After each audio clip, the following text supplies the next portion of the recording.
Harlan Foundation, Camp Harlan and the Seminar by Olivia Giacchetto. This is the current budget for Camp Harlan, created by Henry Coolidge, the Foundation's financial vice president. He thought of a lot of the major costs, but he neglected a few important items, including volunteer food and housing, as well as depreciation costs. The areas highlighted in red are those that will be affected by the new information. The current budget for food is $19,000, which only accounts for the campers.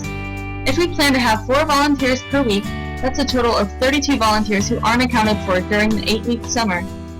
If we add the 32 volunteers to the 400 campers, we get a total of 432 people to feed. To fix this, we need to divide the $19,000 cost by 400 to get $47.50 as the price of food per person. Then multiply that rate by 432 people to get a total cost of $20,520. The same process for calculations is done for telephone and utilities to get $9,720 as the total cost for that category. In order to calculate depreciation, we have to make a couple of assumptions. These include the cost per acre of land, not including the buildings, as well as estimated useful life and salvage value of the building. Before we can begin our calculation for depreciation, we have to first find out what the cost of only the buildings are due to the fact that we can't depreciate land. With our estimated value of the land at $2,000 per acre, we get an estimated total for the land at $60,000. We then subtract that estimate from $500,000 given to us. This leaves us with a cost of $440,000 to depreciate. You then subtract the salvage value and divide by the estimated useful life to get the total of $40,000 of depreciation per year. Now we can make our new budget for the camp. The contingency and miscellaneous value is going to be 5% of the summation of all the values above it.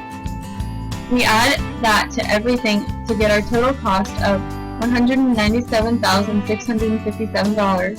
Then divide that by 400 campers to get our fee of $490 per camper. Before we can answer questions 2 and 3, we have to calculate the cost of running the seminar. We are given a lot of information, but we need a couple more things, such as the cost of the staff member and Mr. Coolidge to be present. The staff member salary was given previously as $36,000. So we divide that by 365 days to find a daily cost of $99. Mr. Coolidge's salary is more complicated. First, we are given that 70% of the administrative expenses are for salaries, and that there are 5 staff members who make $36,000 annually. When we calculate this, we are left with $156,220 to split between Ms. Harris and Mr. Coolidge. In the operating statement, it is given to us that Ms. Harris makes 50% more than Mr. Coolidge. Therefore, the equation 1.5x plus x equals $156,220 will help us find Mr. Coolidge's salary.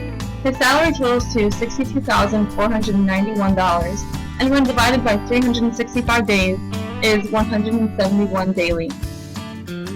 Now that we figured that out, we can add up the cost given to us plus the cost we've calculated to bring us to a total cost of $3,950 for the seminar. To find the break-even point, we simply divide the total cost by the $100 fee given to us in the problem, which leaves us with 40 people as our break-even. But we're only budgeting for 30 people, so the fee has to be adjusted. To find the appropriate fee, we divide the total cost by 30 and get a fee of $132 per person.